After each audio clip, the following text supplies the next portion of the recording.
Oh yeah. Oh my word.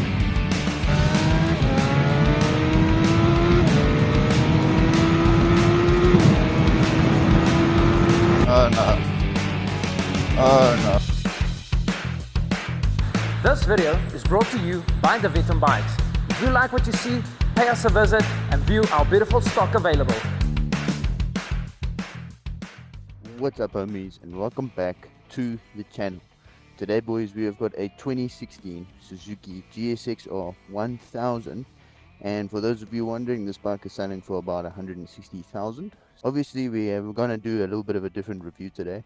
The previous one we did on the R6 was also a little bit different, so I think we're going to try and do things like this from now on, where we don't rush things at the shop, and instead we get a proper review out on it, and then we can also do an extended cut, because I know a lot of people actually enjoyed the extended cut more than the actual normal video. So for me boys, I've ridden the R1, the ZX-10, the CBR1000s, the Repsol, and I'm pretty sure one or two others here and there, like the MT-09.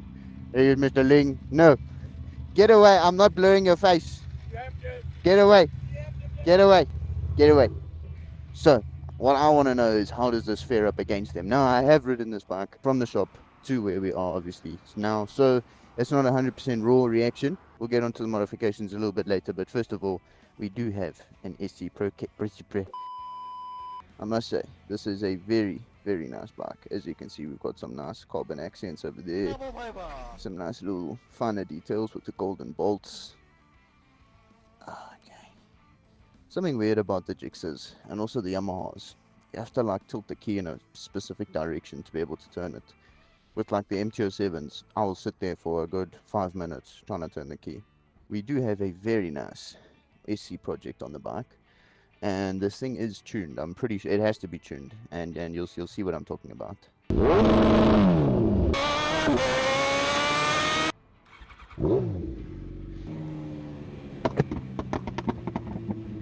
Yep. Those backfires are insane. Now, among the backfires and pit limiter, we also have, it's like a, I would call it an auto blipper. I think that's what it's actually called, to be honest with you, because it doesn't quite act like a quick shifter. And the reason I say that is because there's a little bit more of a delay. There's a little bit more of a delay when you shift. With the quick shifters, it's like, with this, it's like there's a little delay before you get your power back. I don't know, maybe it is a quick shifter, but I would say it's closer to the feeling of power shifting rather than actually having a quick shifter.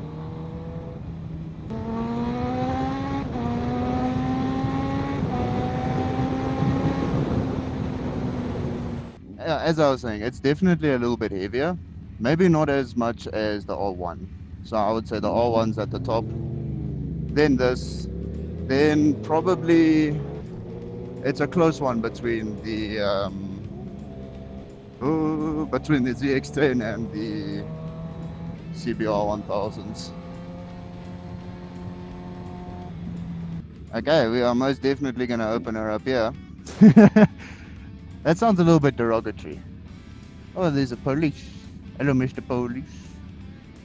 Yeah, today I'm safe. I don't got to worry about anything. I think CJ, yeah, I'll protect CJ. I'll protect him. Don't worry. Sorry, I got a little bit distracted there, guys, but I think the R1 is definitely the heaviest. Then I'm going to go with the Gixxer just below that. And then it's a bit of a tough one between the ZX-10 and the CBR1000s.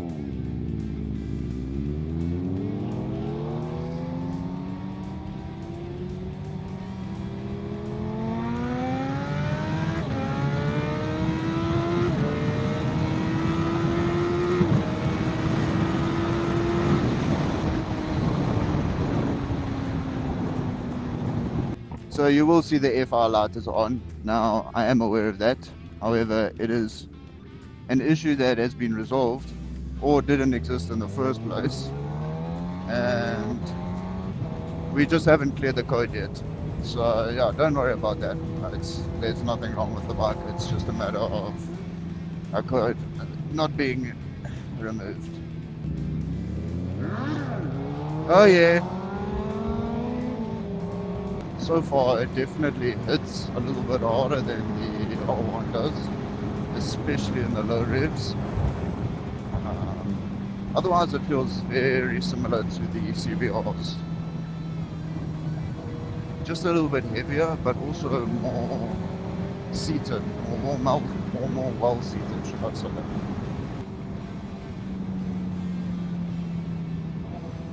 I don't know what CJ's doing. He's trying to show us potholes.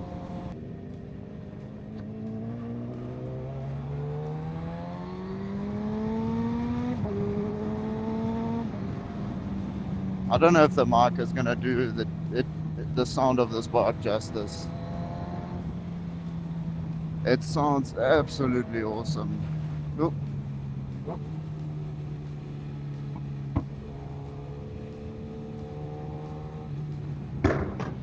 Oh my word.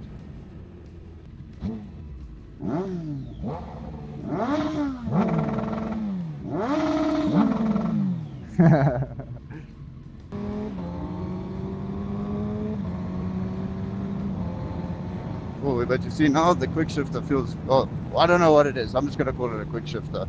It felt very smooth there, so maybe it's at like specific RPMs.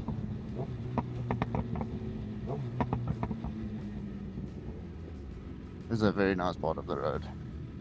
Well, not this part specifically, but the part coming up.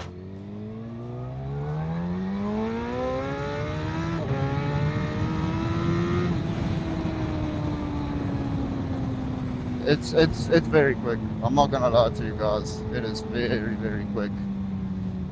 And it's the position that you have on the bike. It makes you feel very secure. Like it's not, you don't feel like you're moving backwards.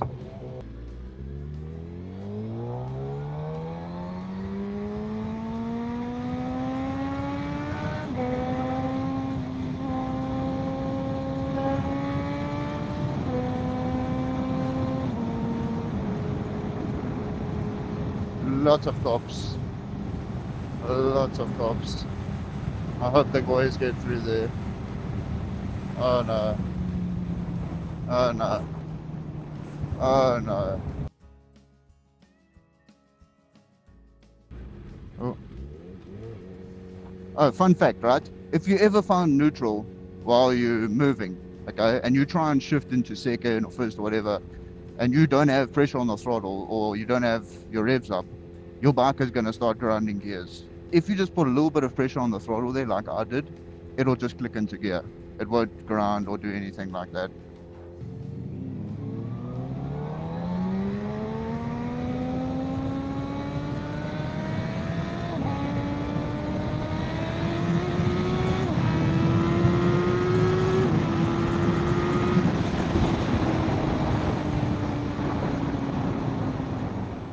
Alright, so while we're cruising through here,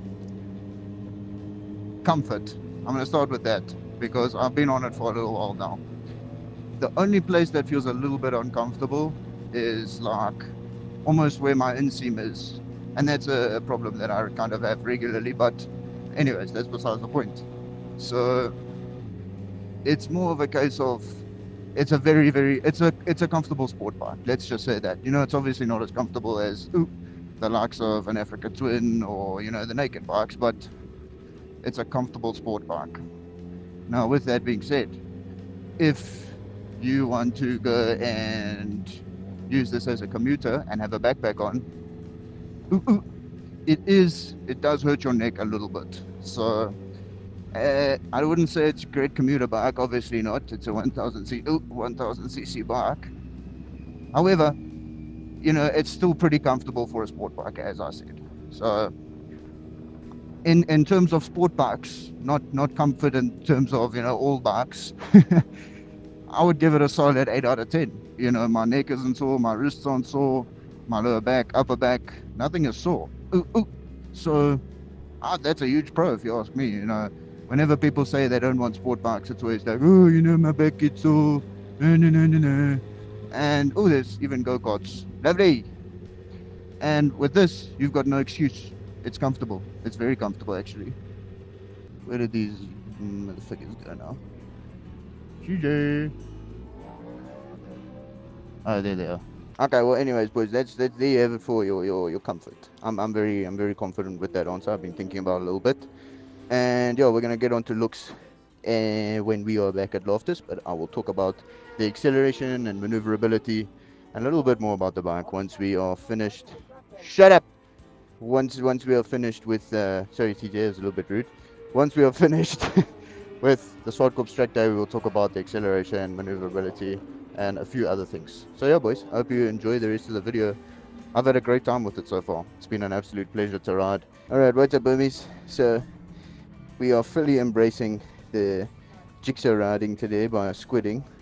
Now, I do not condone this activity whatsoever. I used to be a full-blown squid back in the day, but now I'm pretty much geared up every time I ride. However, it is just way too hot. Alright, so as you can see, the FI light has gone off again, and it only really comes back once you get up to speed. I hope you boys enjoyed that little segment of craziness on the track. We had some super nice bikes. Now, let's talk about the maneuverability on this thing. Actually, let's do acceleration first. It's, as I said, guys, I have been short shifting it specifically because I don't want to push this thing. But even, having said that, it's a very powerful bike, especially in that sort of 60 to 120 range. It is a very quick bike, and it's almost like there's power all around. And I love that you've got so many revs to play with. It's been one of the more enjoyable 1000s to ride, especially because it's one of the newer ones that we've ridden. I think it's the first one that we've had with a quick shifter. The rest of them I've just power shifted. Due to my preferences, should I say, it hasn't been my favorite, specifically because it sort of lacks maneuverability. However, I'll get to that once I finish talking about the acceleration. I love the throttle tube. It's not these modern plastic, I'm pretty sure it is plastic, but it's not sensitive, it's not smooth. I love it when the throttle is a little bit rough. What I'm trying to say is that I don't like those smooth throttle tubes. I prefer it when they're a little bit rough and they require a little bit more pressure, especially on these 1000s, 750s and 600s. These bikes with a lot of power, it just makes them easier to ride. Acceleration, right? Even though I'm short shifting, it's got power all over the place. Look at that, it just kicks. Holy moly. It's crazy. Not as crazy as the ZX-10. That's what I will say. And due to that and the lack of maneuverability, I would say that I prefer the ZX-10.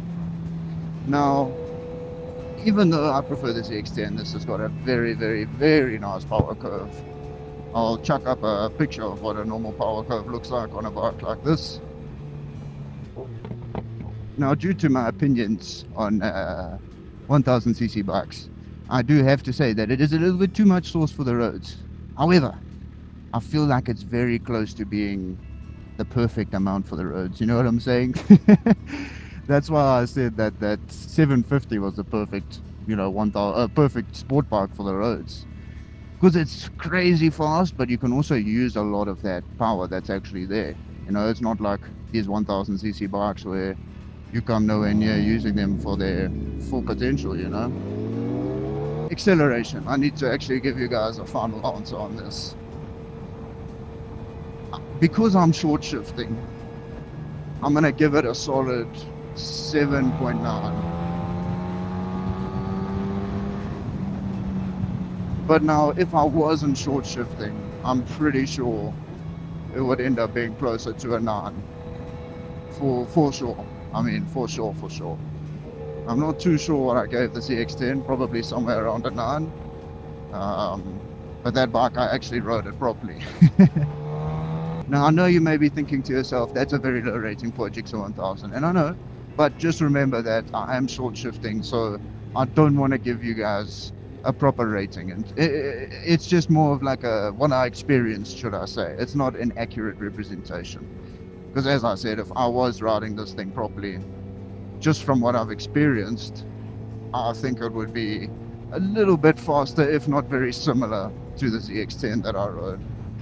It's definitely quicker than the R1, and I'm gonna have to say it's definitely quicker than the CBRs as well.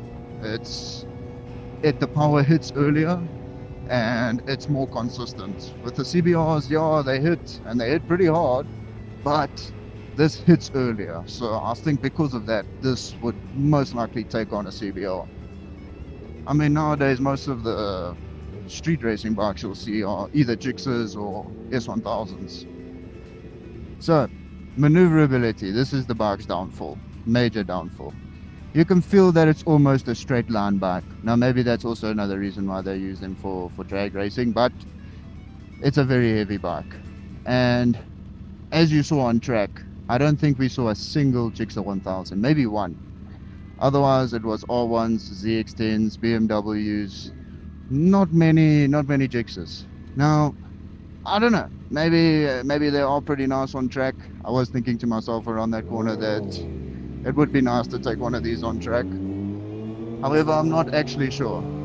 It very much so lacks the ability to fling across the road, should I say. Maybe it is just this bike or this year, but it's quite difficult to move around the road. And it's something that I've very much so noticed. Now, let's just say this. Would I take it on track? I would. I definitely... no, I wouldn't. I would rather take a ZX-10 on track. I feel like that's how we should give the maneuverability scores. What's the likelihood of me taking it on track? Now, if we do that, I would say ZX-10 at the top. Then I'm going to go with CBR1000. And then right after the CBR1000, I'm going to go with this. Yeah, that's how many times did I just say that? That's how I would determine the maneuverability on this thing. So with that being said, I would say I'm going to give it a 7 out of 10 for maneuverability. I feel like that is a very accurate representation.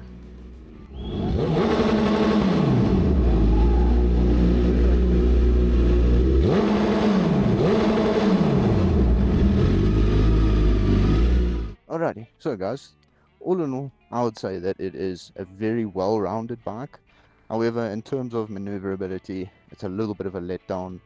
I don't know, maybe it's just me, but it really did feel like it lacked maneuverability. It didn't want to be swung around the road. It's not, I don't know, it's just it doesn't have that fling me around the road, take me to track and rip me. That's not what this bike says to me. It says to me, let's go stupidly fast and maybe 1 or 2 track days. But as I said, maybe it's just my opinion. If you think otherwise, please let me know. You know, I want to know. Maybe it's just my opinion, but I want to know what these things are like on track. I don't see them often. Now, last but not least, we are going to talk about the looks. And I cannot lie to you guys, this is one of the nicest 1000cc bikes I've seen. Now, normally I'm not crazy about mirrors, but I've started to, you know, these mirrors on the sport bikes, they have started to grow on me. Now, with that being said, if it had some little winglets, it would definitely look much better in my opinion. And also maybe get rid of those, you know, rear foot pegs. There's no real reason for them to be on there, especially considering you've got a rear seat cover. But anyways. Yeah, guys, it's an all-around beautiful looking bike. We've got some really nice carbon fiber accents on the front here. We've got some nice carbon fiber over here on the front, and I think that is it, unless I am mistaken. Actually, over here we've got a little bit more over there. So yeah, a few carbon fiber accents here and there. It's just a very well-rounded, good looking bike. Now, with that being said, it still does have some of the safety features, such as your bar ends and your crash bars. Now, this is not the extended cut outro. There will be an extended cut outro, but if you want to see that, smash like, subscribe, notification bell, and you will be notified when the extended cut is posted. So if you want to get a little bit more information about the bike, get a little bit more footage, like we are going to get some footage from the undertail facing backwards, And yeah, just some more cinematics, some more riding, just a little bit more, because I know a lot of you guys enjoyed the extended cut version of the R6 video. Now, it's not paid for, so right now you can go and watch extended cuts for free. They are just normal videos on my channel, but in the future they will become exclusive. In other words, you're gonna have to pay me money to watch my extended cuts. So while it's free, take advantage of it, and yeah, go and check that video out when it is up. All in all, just to wrap things up, guys, it was such an awesome bike to ride. Now, in terms of where I would place it, you know, I did go a little bit more into depth on the decision and the extended cut, but long story made short, I'm gonna have to go with the ZX-10 at the top. Right below that is going to come in the CBR1000. Then I'm going to bring the Gixxer in, and just below that I'm going to go with the R1. Now, if you want to get my reasoning for that, well, obviously you know by now, but to summarize it, it is basically coming down to a maneuverability factor. Me, being the person I am, maneuverability is something that I'm very focused on when it comes to riding a bike, and it's something that has a huge influence on my enjoyment of riding the bike. So, with that being said, this thing lacks a little bit of maneuverability for my liking. That is why I'm putting it underneath the CBR. However, I do prefer the power on this to the CBR. All in all, guys, it was just an awesome bike to ride. I loved almost everything about it. It was super comfortable. It had more than enough power, even though I was short shifting. Yeah, no pain in the wrists, back, ass, nothing, no pain anywhere. So definitely one of the more comfortable sport bikes I've ridden, if not the most comfortable I've ridden. And yeah, I must say, with the adjustable rear sets, I think they have been repositioned. It was actually more comfortable. It did feel like my feet were a little bit higher up. And yeah, it was just a very manageable bike to ride. It is a little bit heavy, but it's manageable. That's the important part. I think the only thing that I'm not really happy about is the fact that I didn't push it harder, but you know, as I said, I just want to look after this thing. It is a very expensive bike, and I don't want to be damaging it. So one day we will take one of these out and we will get a real feel for that power. But for today, I got a good enough feel to give you guys my opinion on it. So yeah, all in all, it was an awesome review. Almost no complaints whatsoever, pretty much none. And yeah, I'm not surprised, honestly. Compared to how the 750 rode, this one was pretty damn close, just not as nice from a maneuverability standpoint. That's it from me today. I hope you all enjoyed the video, and I'll catch you guys all in the next one. If you haven't seen it yet, go and check out our road trip video. It's a little bit of a longer one, so some of you may enjoy it, and it's action-packed. It's a very good one. So go check that out. But anyways, thank you so much for watching, guys, and I'll catch you guys all in the next one. Peace.